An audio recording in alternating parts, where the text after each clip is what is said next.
Neighbors, Welcome back. It's well, been a while. welcome back to the Future Neighbor podcast. In case you forgot, I'm Daniel. And this is Katie. What? Where have you been? Where have you been? I've been busy living life. same thing. I've been busy trying to live a full life. Finally, had some time to sit down and catch back up with our neighbors. You know, it's like we're the neighbors who took out our car and then went for a road trip and then didn't come back for a month. And you're next door thinking, where did they go? did they die? Did they get murdered?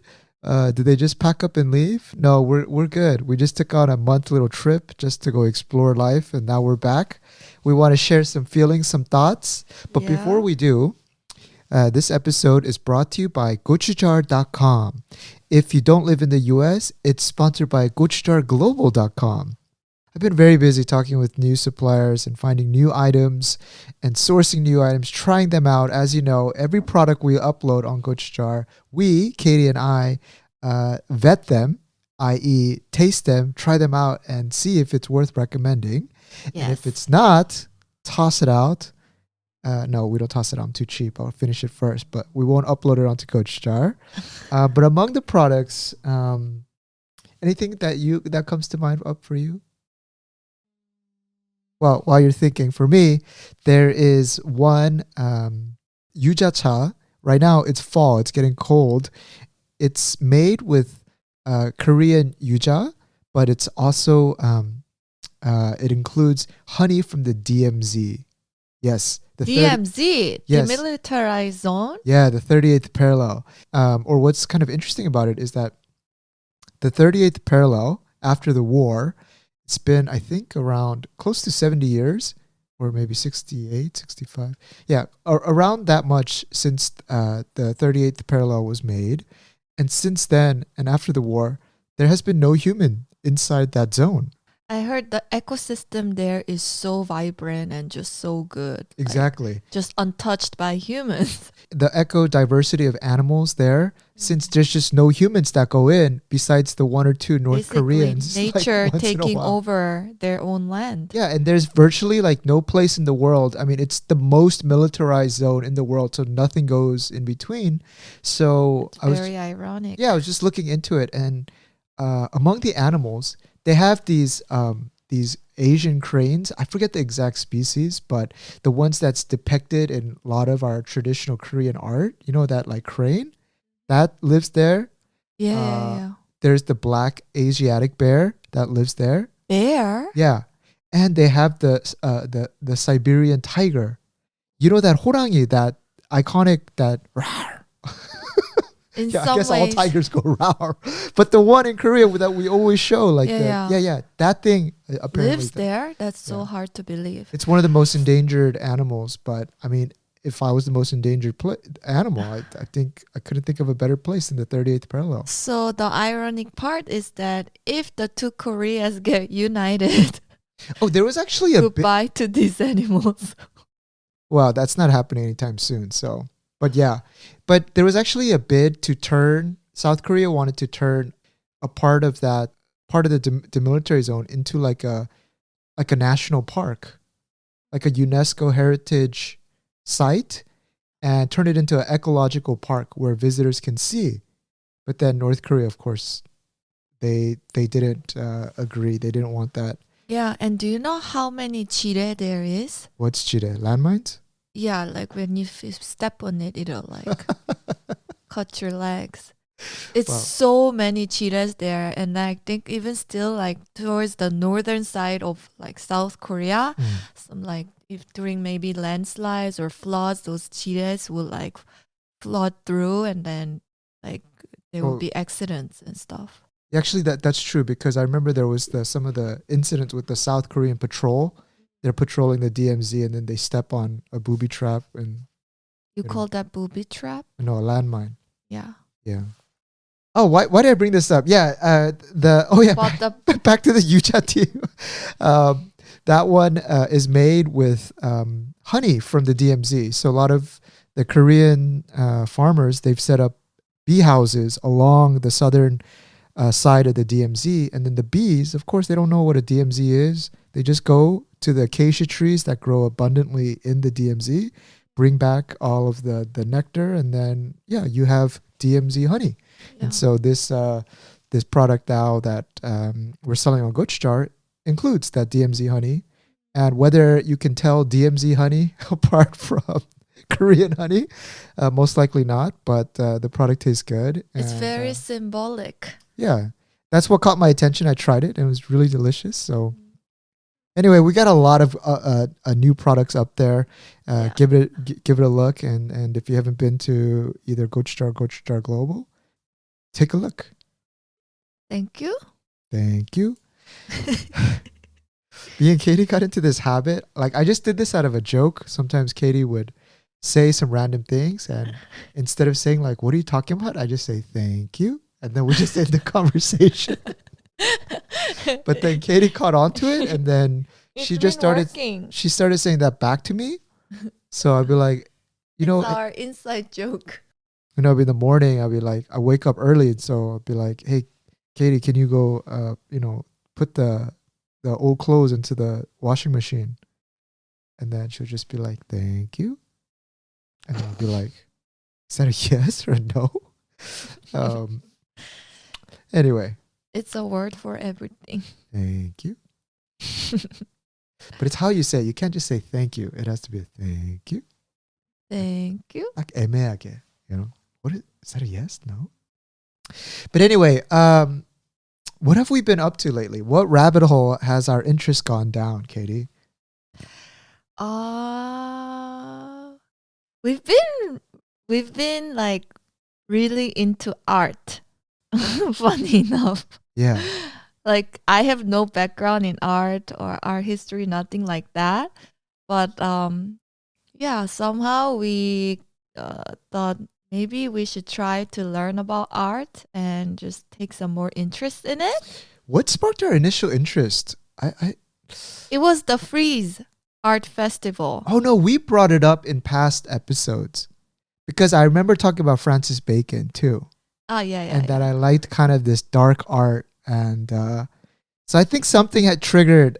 I think it was one of those random YouTube videos, and I learned about the artist behind the art, and I was explaining to you. Yeah. And then that kind of piqued your interest. Yeah, I want to learn more about like different artists. What is a contemporary artist or modern contemporary artist? Like, how do you define it? Okay, let me ask you, what is modern art?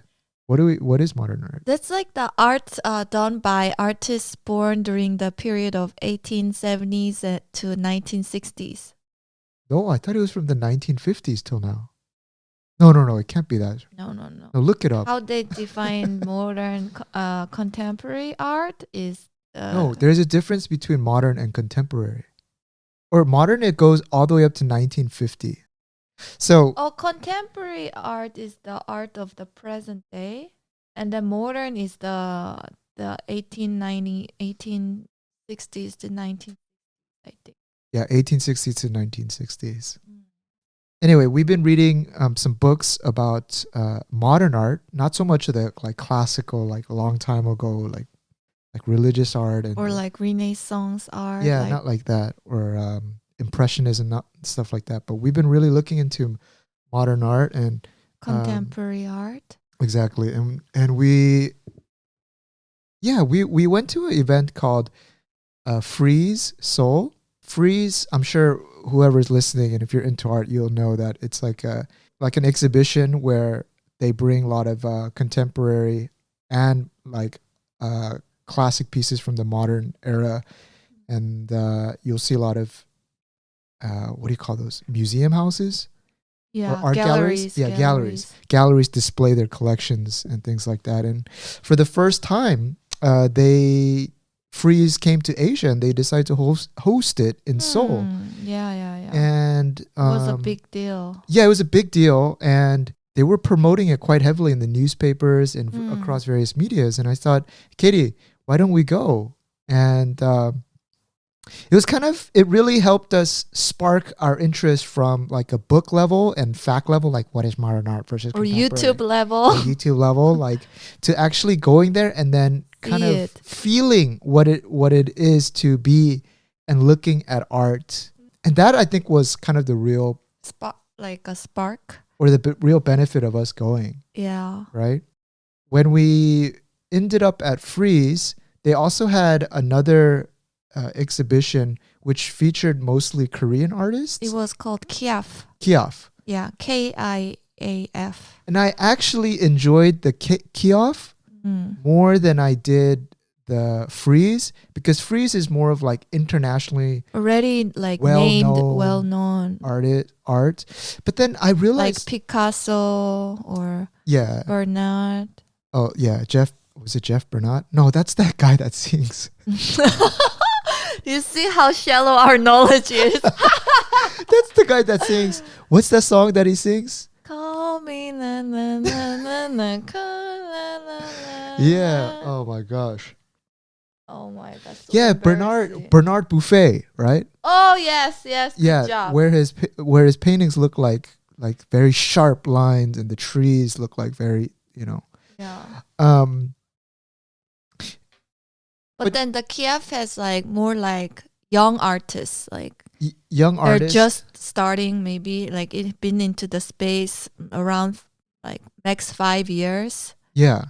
I think art has to resonate with you in order for it to have meaning. And so for me, sometimes when I look at like critically acclaimed international art, well, number one, I don't know the artist. And number two, I don't know the context of when the artist was living. So a lot of times I don't see that emotion, or I don't get an emotion out of it. Unless it's like very stark and like very obvious. Like for example, that dark art by Francis Bacon, when you see the drawing he did of the Pope, and it just looks scary. So of course that draws kind of a visceral emotion out of me. And I'm like, whoa, it seems very like controversial, and I kind of like it.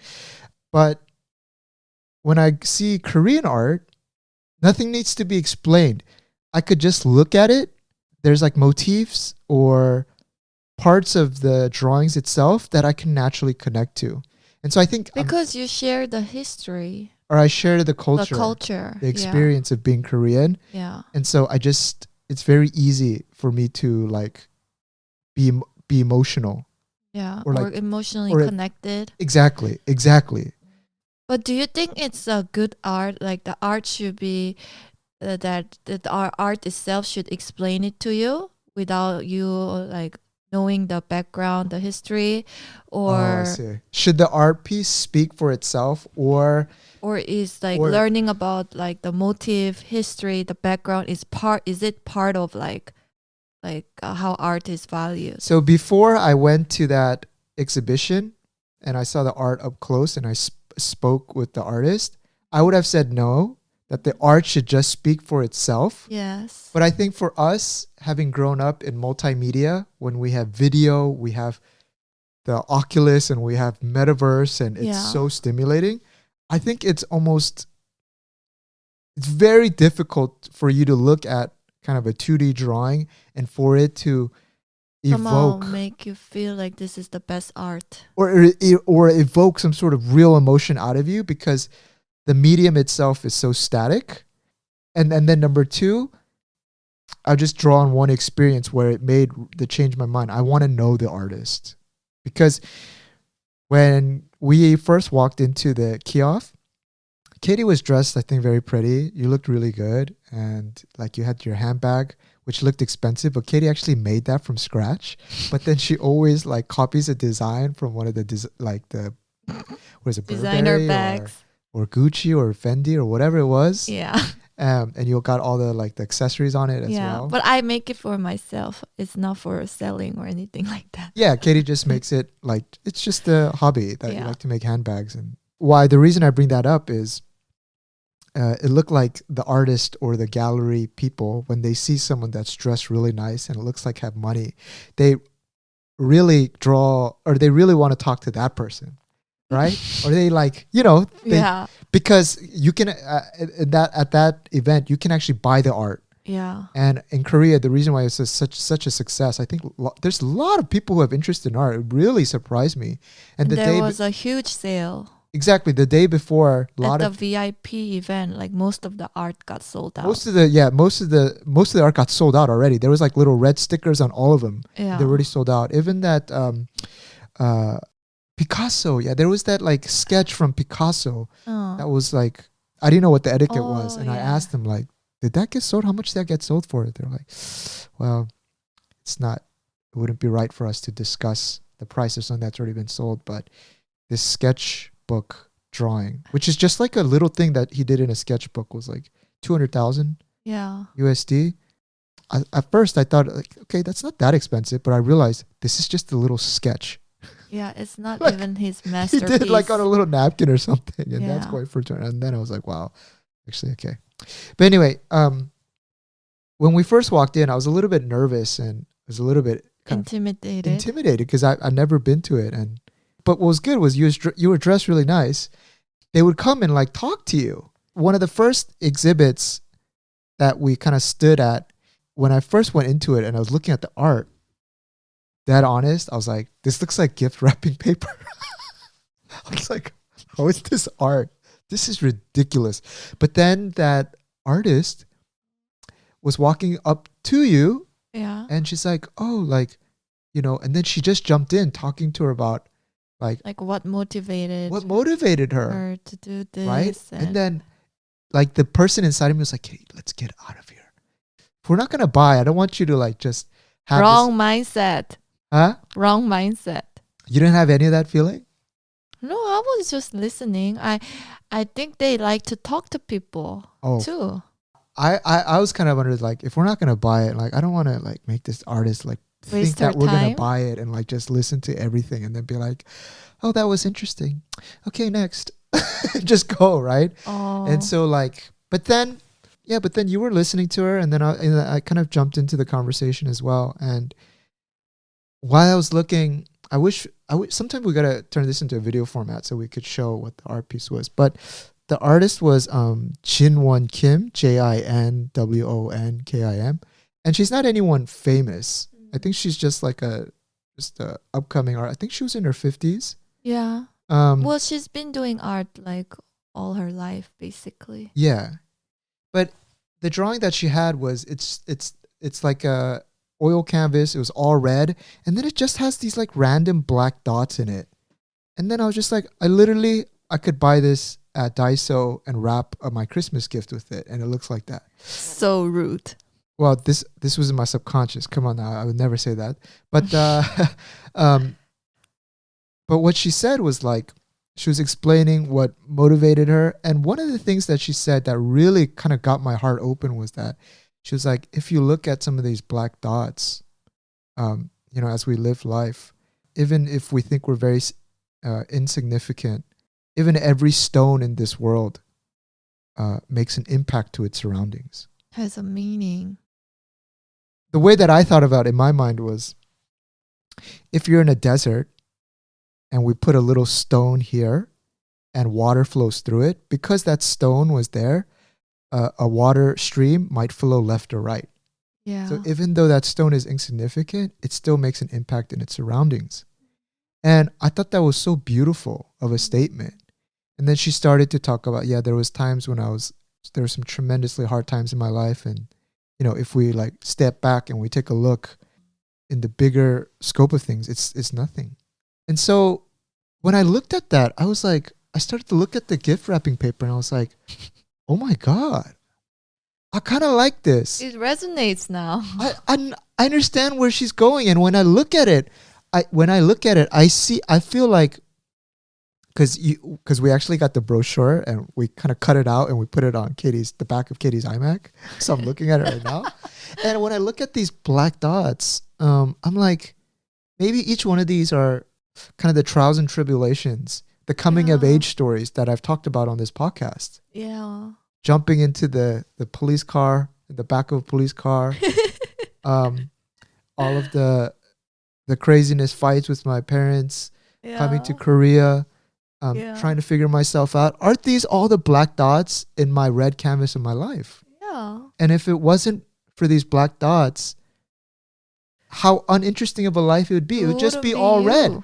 It would just be 100% monochromatic yeah, just canvas. a plain red canvas. So the more black dots you have, the more of a full life you've lived. Yeah, that's a very good interpretation. And so if I had this art piece on my in my bedroom, I could wake up and maybe that this art could give me pause in my life to suspend my logical thinking, to able to go to this idea of just like a introspection. self-reminder.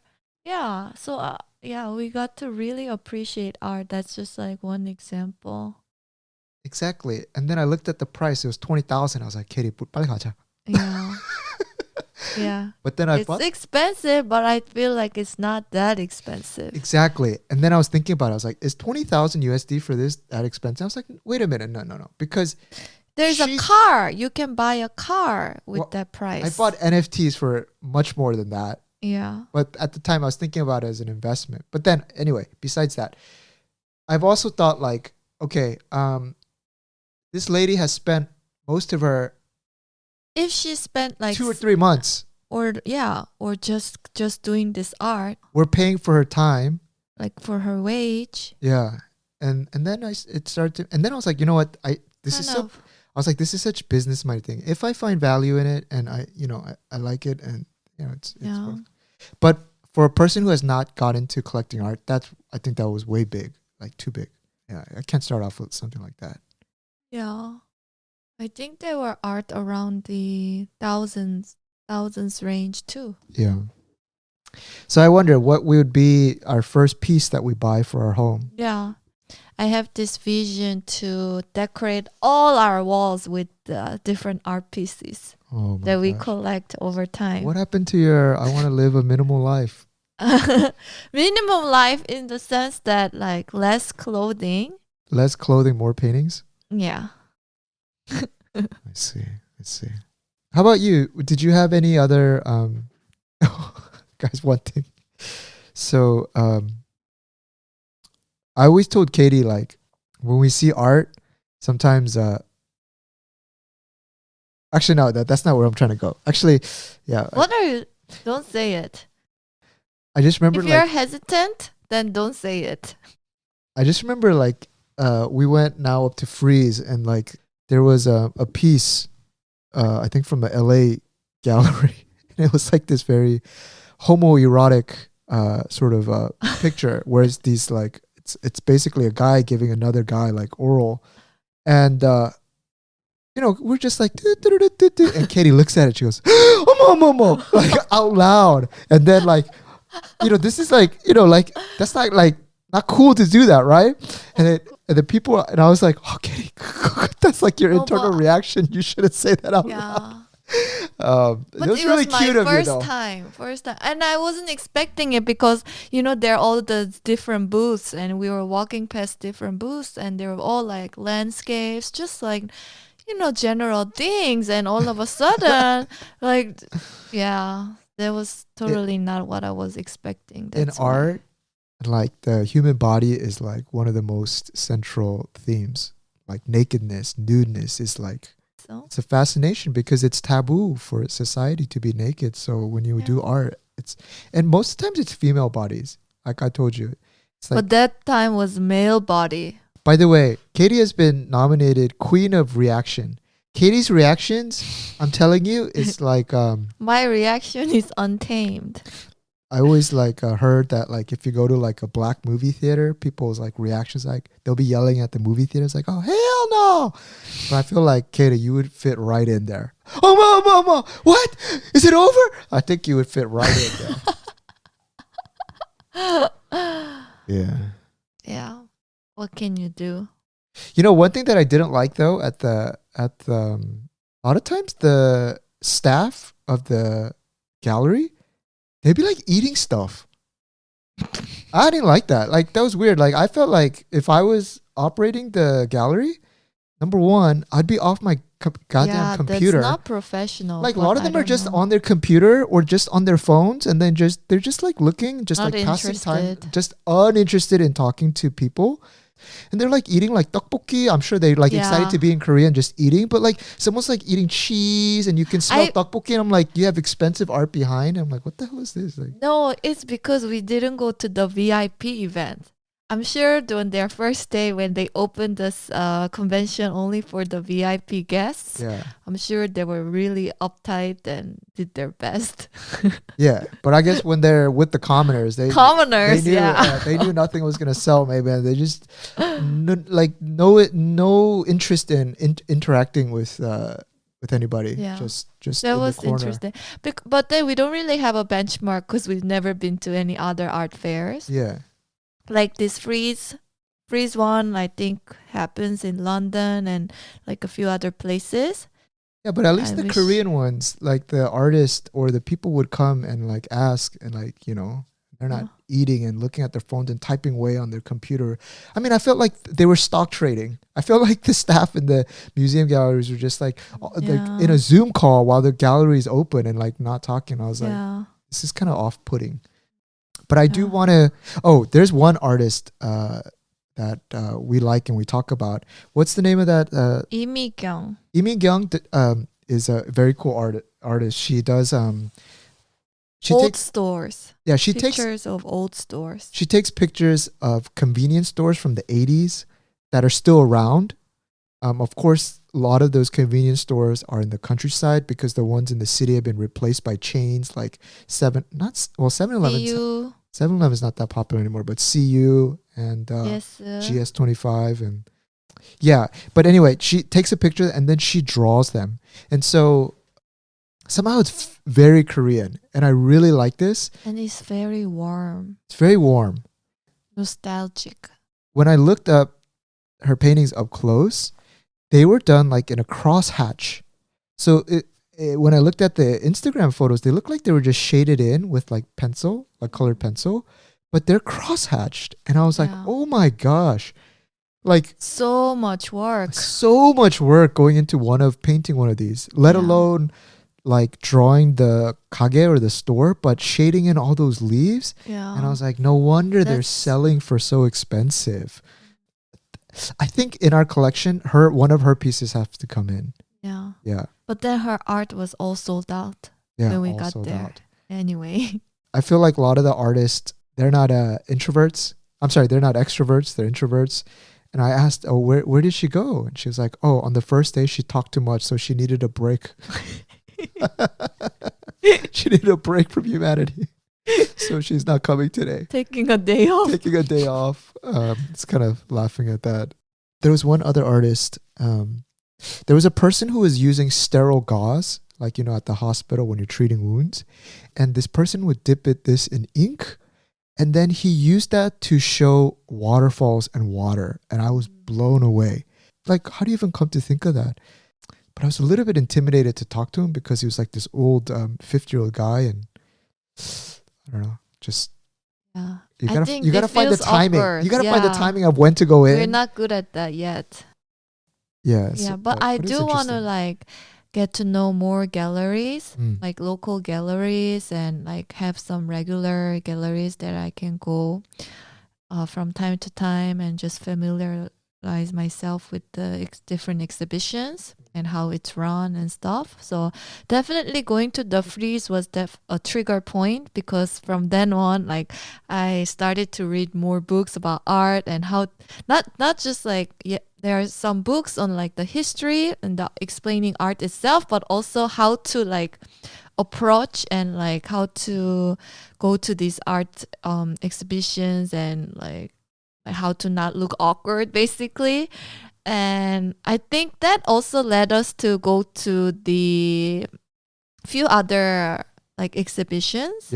Like we went to the one in the 안국역, the north side of Seoul. We went to the 현대미술관.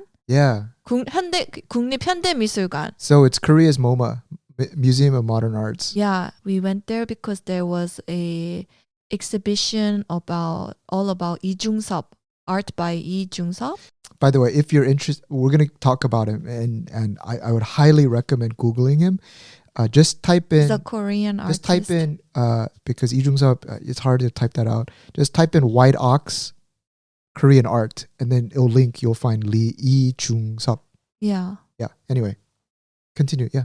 Yeah, and we basically wanted to like get a better understanding of his art because he is like one of the most, I think, prominent Korean artists of this contemporary Top three. era. Yeah, top three. And like if you're Korean, you need to know him basically. And then the art was actually curated by the donations done by the past CEO of Samsung, who's passed away, Lee Jung-Seop. Yeah. So when he passed away, apparently he was a huge art collector, and he has like not even thousands, like 20. He donated like almost 20 to 30,000 art pieces. I had no idea he was such a collector of art. Well, of course, I mean, if you were the CEO of Samsung, I mean, you're like multi billionaire. So of course, art collecting is nothing hard. But I didn't know, but I could tell by what he's collecting that he genuinely enjoys the art. Loves art. He's not just going for expensive pieces to flex. He's like trying to support and I know. And sorry, just to give more context, after he died, well, there's some controversy, but I don't want to talk about, because some people say he donated his arts for a tax cut and whatever, but that could be very politically driven. But anyway, a lot of the art pieces that he collected was donated to different museums for public viewing now. Yeah. And a lot of those art pieces that he owned were very rare and like very precious art pieces. He owned a lot of art by Lee Jung-Seop. Yeah. So this time the MoMA, is it MoMA? Yeah, MoMA. MoMA, they decided to put a exhibition centering around Lee Jung-Seop's art, mostly donated by Lee Jung-Seop. Yeah. And I think we saw about 100 pieces there. Yeah. And it was very like highly coveted event because we had to book like 2 weeks in advance to go to that gallery. And then it was really, really interesting, like Lee Jung-Seop. We actually went in without really much expectation. And then we came out like with so much emotions and feelings and appreciation. For the first time at a museum, I almost cried. Yeah. I almost cried because like when I heard his story and then I could see his love for his family and also like how much hardships he went through. And just the fact that he couldn't. So basically, Lee Jung-Seop, well, I'll probably simplify it quite a lot, but he was born in Korea, but then he moved to Japan. And then during the war, he came back to Korea. And then it was very hard to make ends meet. So he sent he married a Japanese woman and his 2 kids back to Japan, because things were getting so hard in Korea.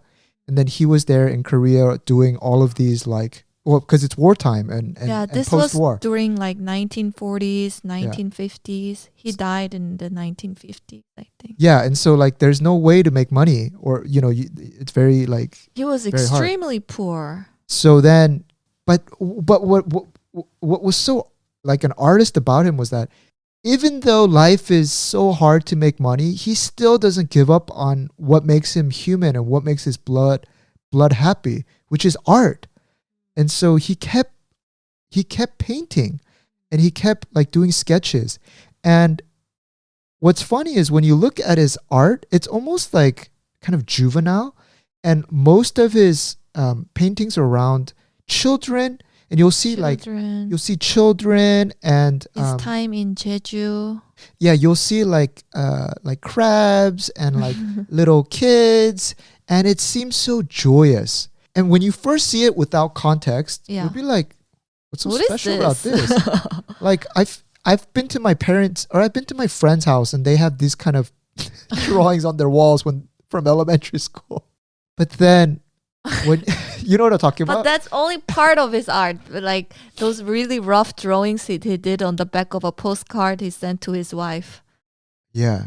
But I guess what I'm trying to like convey is when he's in Korea, he's missing his wife and his children so much that he's drawing the day that he meets them onto these like onto these postcards, and he's mailing them to his wife. But then his art starts developing and his style. And then one of the things that really like got me was actually no, the ox comes a lot later, but The ox is his most famous painting. but before we talk about the ox, Okay. at some point I think he was running out of materials or something. You know, for smokers, when you open a fresh pack of cigarettes, there's like that paper, that white paper, Tin paper? and on the back there's a little bit of aluminum. Like you rip off the paper first, and then Yeah. and then you tack, tack, tack, tack, right? But you rip off the paper first. On the back is a little bit of that aluminum, right? That guy would collect all of those cigarette foils, that paper off the ground, and then bring it home, and then he would draw that dream of reuniting with his family onto those. And when I saw that, Because he was that poor. my heart sank. I was like, damn. But Igoni had like 30 of those. Yeah. And I've never seen anyone drawing on that type of medium. And like, we asked earlier, should the art speak for itself? But when you learn about the context, In this time, your the heart opens. context added to the value of the art.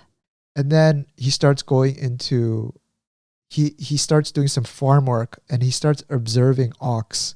Yeah. And then he starts drawing this masterpiece of an ox. And if you look at it, it's very beautiful. Very, very beautiful. And then there was the letter where he would do like sketches on his letter to his wife. Yeah, that was so sad. It was I think it was like the best art gallery experience we've had. It was very emotional. We were just so observed, and I think it was also because our hearts were open to art now. Our minds are ready to I think so. to absorb. Whereas a long time ago when I was younger, I'd just be like, what is this? Look. Yeah, I don't know how to feel about it, basically. I think you have to be old and not old, Older. but older. Yeah. You have to have a little bit of like pain in your heart to be able to to receive emotions from a medium like that as well. Maybe that's why there's no point in taking kids to museums when they're in elementary school and junior high. Oh, really? Yeah. Just put them in an arcade with an Oculus. Much better stimulation. But I do want to see that ox whenever it's shown, because apparently we were like at the end, we're like, where's the ox? Yes, we came to see the ox. And she was like, the ox needs to rest. And I was like, what? And she was like, apparently the paintings. It was up for exhibition in the 국립중앙박물관. National Museum of Korea. Yeah, like until a month ago. And then it was an event that we missed because it was already so booked out like months in advance. And and then it was shown on that National Museum of Korea. And then now it has to, because of all that lights in the museum. Apparently getting exposure even to the museum lighting, that does some sort of stresses out the paintings. Yeah. So the painting needs to rest. So it needs to rest. So right now the ox is resting. But maybe later on, she didn't have an expected date, but later on when the ox arrives, is back in health, then we might go again for another session there. Yeah. Yeah. Well, who are the other two? Because I guys. There is Kim Hwang-gi that we're gonna go see his art Kim Hwang-gi? next weekend. Oh, we are? You already booked it?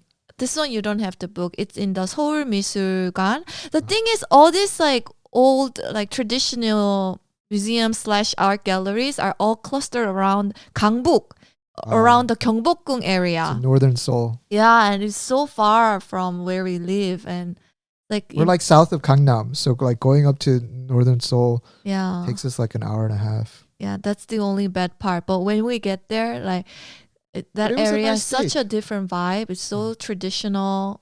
It's definitely different to Gangnam. Yeah. It was a nice old day. buildings. I liked it. I liked it. Yeah. I kind of enjoy going to museums, art museums now. Yeah. But the one they're doing in the Seoul 미술관 is more a variety of Korean contemporary artists, and including Kim Hwang-gi, Cheongja or something, like a few other like very very famous Korean artists, and we're gonna go see it. Maybe we can do a review of that later on too. Did Lee Jung-Seop end up meeting his wife again and kids? He died, right? He died like in his 40s. Damn. But then his wife, I think she lived until quite recently. I think she passed away like maybe 2-3 years ago. Oh, really? Oh, but then she. Oh, she was the one who authorized the release of those tobacco paintings. Oh, really? I think I read something like that. Like she never remarried, basically. Oh, wow.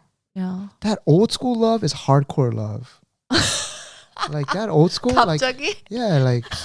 Also, you would remarry No, if I die early? No, I'm not. You went from A to Z already again. I'm just saying, like long time ago, like I want to know. once you fell in love and you were committed, like it's like that person people is that held on. person. Yeah, It's gone. People held on. Oh, so Yeah. you don't want? You're not gonna hold on. No, Katie, I'm not. You know what? We're moving on. Thank you. Thank you. Thank you. Thank you. Thank you. Thank you. Guys, I hope we're not boring you about art. Well, I don't know. There's a lot of people who are interested. We'll see. No, I think we are such beginners level that even if you're not into art, I think our conversation can relate to all the non-artsy people. Sure. Now, there was another one we went to. This one I recommend even as a tourist spot for anyone who comes to Korea. I was so blown away by the architecture. It's called Museum San. SAN. Museum plus SAN. And it's about an hour and a half with some traffic, maybe 2-hour drives outside of Seoul. But it's more of like, it reminds me of the Getty Museum in LA, Los Angeles. But the surrounding is different. This one is in the middle of a mountain range on top of a mountain, basically. Yeah. Surrounded by trees and everything. Yeah. If you're following our Instagram, I think we did a lot of stories on it. But yeah, the architecture itself is phenomenal. Yeah. And then like Katie said, it's in this mountain range. And in the back, you see cascading mountains. It's like damn beautiful. Yeah. And so just go for that. Okay. And inside, there's some art pieces. But I think that's secondary. Or this building was made by a very famous Japanese architect called Tadao Ando. Tadao Ando. Actually, I talk so much, Katie. What were you? You lead. Where, like, when you walked in, what were you impressed by, and what were some of your? No, even before going there, I was like really interested in the architecture, like how he built the whole museum, like the entire land, and it's so beautiful. Like you go in, and then like all the little details that he like planned for you to like maximize your experience, and like. Basically this architect is very known for the texture he uses. Oh, cement? It's concrete, but it's exposed concrete. Yes, exposed concrete. So it just looks like concrete buildings. Yeah, so normally concrete is used and it's covered with something when you finish a building. Tadao really liked the concept of just leaving the concrete exposed. And then kind of contrasting that look with another, I think, was it brick? Or some other texture, some other medium. But it works beautifully. Very good mix and match. Yeah, it's just really beautiful. There's water flowing, and then there's this like, it's also very good. There's a huge, their signature kind of statue, the red statue that you will see the first thing if you Google Museum San. And like just how they designed the buildings inside too, the walkway, and there's this like a really nice cafe with the best view. Yeah, the cafe is entire. Amazing. Coffee is expensive though, $12 a cup. You pay for the seat, the view, basically. Yeah. But the coffee was really good too. It was signature coffee. Well, I think what would be really nice is that if we go during the fall foliage, which is coming up. Or if you go during winter, and with that exposed concrete, even the the lighting, there's no overhead lighting. So the sun goes in and then it bounces off some of the water and it creates like textures on the walls. And it's just like, And it if changes. the architecture feels alive, or Yeah. it feels like an art piece that you're walking through. And that is like, it's Feels really like, romantic. timeless. It's really romantic. If you really Yeah. want a date to work, have your 소개팅 or somewhere and take them to Museum Ando. Yeah. Museum Ando, no, Museum I'm sorry, San. Museum Han. I just wish like I just wish I brought like a book or like some work to do and just sit in the cafe, spend the whole day there. You're gonna go coding there. You're gonna be that person. Hey, what is that person? What's that clack clack clack clack clack clack clack clack clack clack? Oh, But it was just it's her Cherry MX keyboard. it's so beautiful. And we also saw a James Turrell's exhibition too. Yeah, It was a special exhibition that's they had a going special on. exhibition, and James Turrell plays with lighting. He's a U.S. based artist, I think from Arizona. American. We don't Maybe need to too go into much spoiler, but Yeah. that one was very interesting too. So Yeah. Put that on your bucket list, guys. Go to Museums Han. Just go with somebody and you And, guys will have a great time. oh, and on the way to the Museum San has so many good restaurants. Oh yeah. Actually, on the way back down, it was around dinner time, so we just went into this like Korean beef restaurant, and we were. It's one of those places where the Korean barbecue restaurant is adjoined with a butcher, so you can get like hanwoo, and we got like hanwoo We had the 꽃등심 and 살치살. Oh, so good. Yeah, so good. It was so good. I don't think I've had like that much good quality meat in a long time. It's like you can only get it because you are in that Gangwon-do province. Yeah.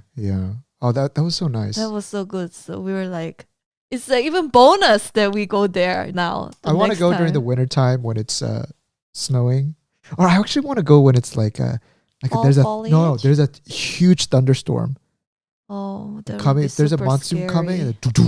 and then you can hear the water coming down. Just as long as no kishins pop out of any corners, I'll be fine. No ghosts. Yeah. Um, Yeah, that place is really nice. The next time my mom comes up to Seoul, I'm gonna take her oh, there. she's gonna love it.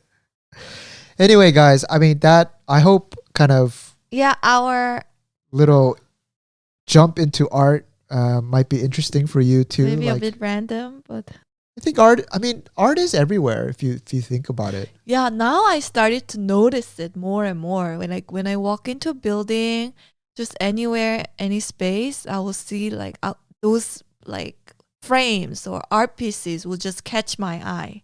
Art is an expression of like human creativity and our human mind. It's an expression, right? Anyway, that's it. I'm not going to go anywhere with that. Oh, We I talked thought you were enough of gonna it. say something No. more. Thank you. We'll put a plug in that. Yeah. Yeah, so I think this season of fall, I think is going to be centered around art, learning more about art, contemporary art, Korean artists, and also another theme that's revolved around us is lead climbing. Wow. That was a strange 연결. Oh, why? What was the segue? One thing that The theme of this fall is art and lead climbing for us. Oh, I see.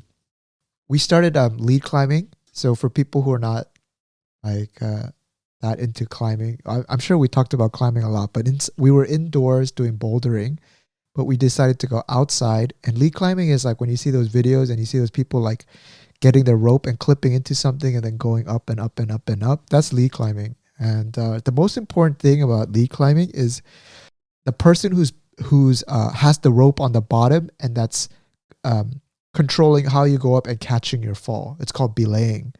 But that is the most important thing. And we took, because they control your life, and we took a couple of lessons, and we took, actually not a couple, but we took a lot, like enrolled into a school.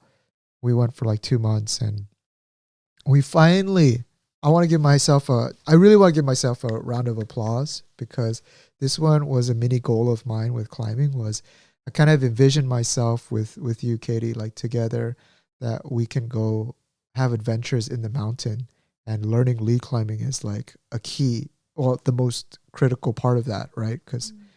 And we finally did it. We bought rope, we went outside, and let me tell you guys, oh my gosh. So I think I'm getting pretty good at bouldering, like at an amateur level. In Korea, if I mean, every gym has different colors, but if black is the hardest color, I'm doing grays, which is like the second most difficult. And so I think I'm getting up there in bouldering. But the reason I'm saying this is that when I thought I would go lead climbing, I thought all of those skills would transfer over and I'd just be a natural at lead climbing. But oh my goodness, guys.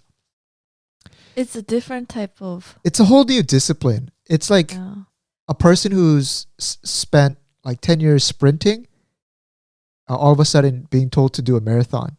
Like it's a whole different mindset, whole different attitude. Because like in bouldering, an average route is 7 holds. But in sports climbing or lead climbing, it's 50 holds.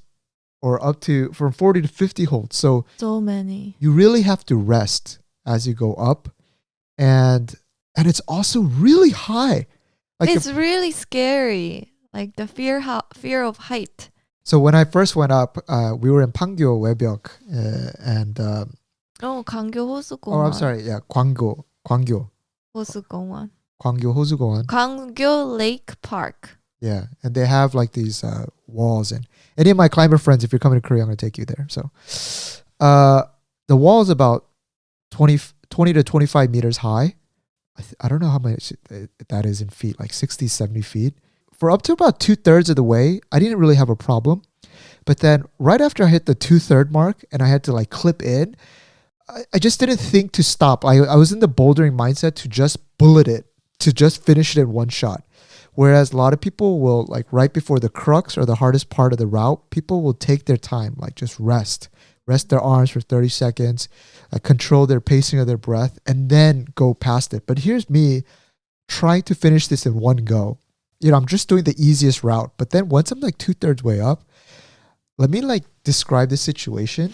Like it's an overhang. So I have like my left foot like on a very small toe hold.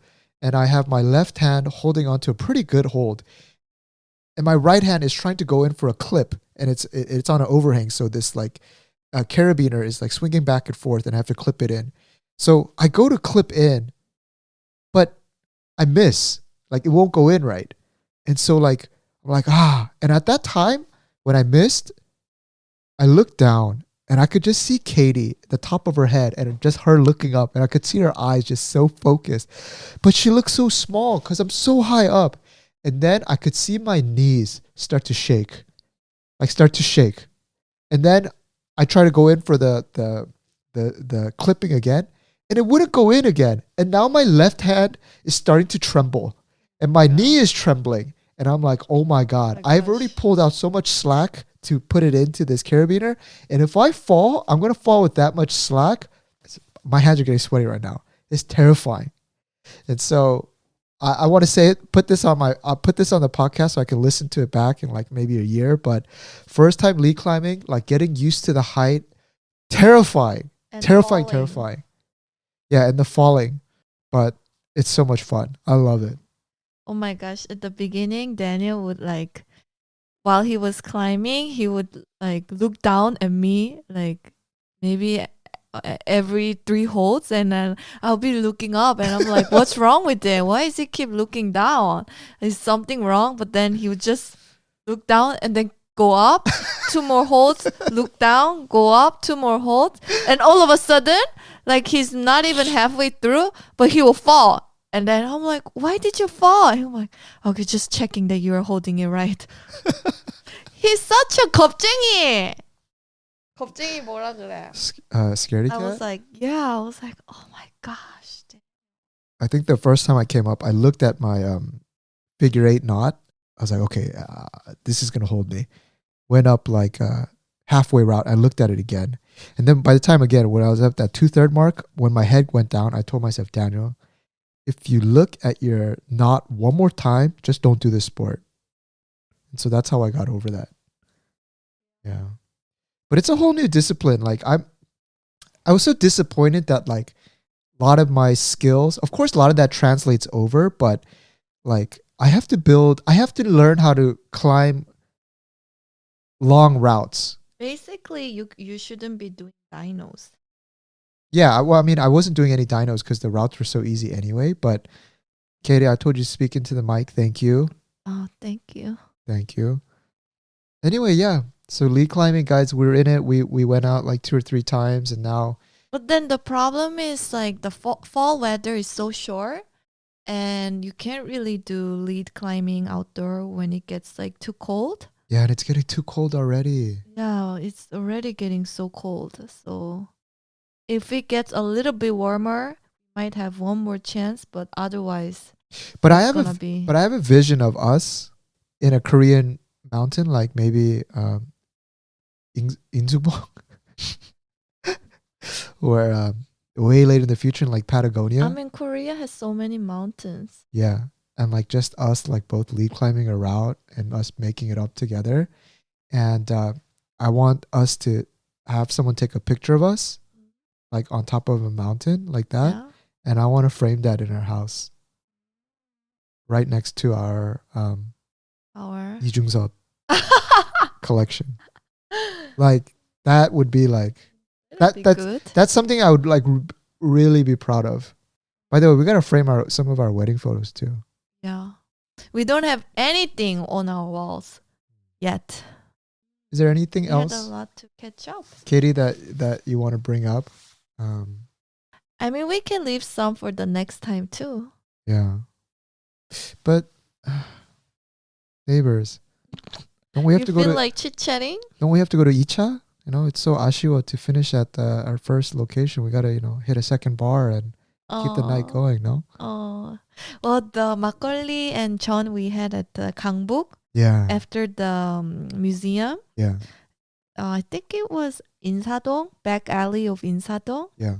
It was so like Korean vibe. Oh, alley. I love it. Yeah. I love it. Like ajashi, mix of ajashis and young people, just like all just having a beer or soju, like on the outside. I'm starting to really enjoy the northern Seoul instead of like southern Seoul. Of course, like Gangnam, south of the river. Of course, everyone knows, and it's like fun. And like up north is where a lot of the more traditional stuff is. And lately, I just really like old school Korean restaurants, like mom and pop shops. And then like in the back alleys at night times, they need money. So they'll also do like 술chip, and then they just set out tables. The weather was nice. And just have like shots of soju and makgeolli and just eat some of the pajeon and just enjoy. And man, that was beautiful. I want to do that every week, but it takes an hour and a half to get there, which means maybe we should move to Gangbuk. Well, I don't know if I love it that much, but 장터국밥. I really like 장터국밥, but that's really they hard have to find. all the like best like traditional restaurants in the Gangbuk area too. Yeah, like really old, like generations to generations restaurants. But they look really like kind of what do you call it, like broken down on the outside. They didn't really maintain the signs or the interior, but these recipes have been going for like you said, like decades. Oh, we have to talk about, there was this foreigner who was sitting next to us, but it seemed like they know very little about Korean food. And when everybody's having like jeon and beer in the restaurant, you said they ordered steak. Oh yeah, I feel like we should tell them this is not the restaurant for steak. Yeah, like if you go to like Korea, it's called anju. Is just like food that you drink with soju or like alcohol. But I think they were thinking that it was just kind of like a cafe like in Europe where you can order a dinner like at this jeon, like which is Korean pancake. That's what they do, and that's you order makgeolli, whatever. Their specialty. That's their specialty. I saw on the back of the menu there was like this like Hanu steak, which I don't know who would order that. Or something. Yeah, like it was the most expensive thing. But they both ordered that, and they were having like a proper dinner. Well, if the food was good, I'm sure the 양갈비 was good too. But I kind of wanted to be like, hey, you guys didn't watch our video. What? That's so pompous thing. No. Yeah, but yeah. But that would be weird if I'm like, hey guys, did you guys know that you guys could have ordered this? That's weird. It's so obnoxious. No, just let No, them but enjoy. that's only something that like tourists or foreign people would do. So Yeah. it was like catching my eye. But how would they know to order what? I mean, when I was riding like Daehanangong or Korean Airlines, I would see people like eat the bibimbap separately. Like they would eat the the Right? vegetables that you're supposed to mix with rice. They eat that like a salad separately, and then they open the rice and they're like, it's just white rice. What is that? And then they just put that to the side, and then they just ate the namul just like a salad. And I'm sure they were hungry afterwards, but they all looked around and they're I like, what is this? know. So, yeah, you can only hope in so many cases. Yeah, I guess Aricha will end there. I hope you guys liked. That was a short and sweet Icha. I hope you guys liked reconnecting. If there are art galleries that you really like in specific cities or artists that really kind of got you excited about art, share that with us. Our email is futureneighbor@gmail.com. Yeah, share good artists with us. I want to get inspired too. I have one other thing that I wanted to talk about, which was kind of finding purpose. But then I realized if I open up that can of worms, that's going to go for so long. But maybe we open up our podcast next time with trying to find purpose and whether we found it in our 30s. Well, the short answer is no. But actually, have you found purpose? Thank you. All right, guys. See ya. Thank you for listening. Thank you.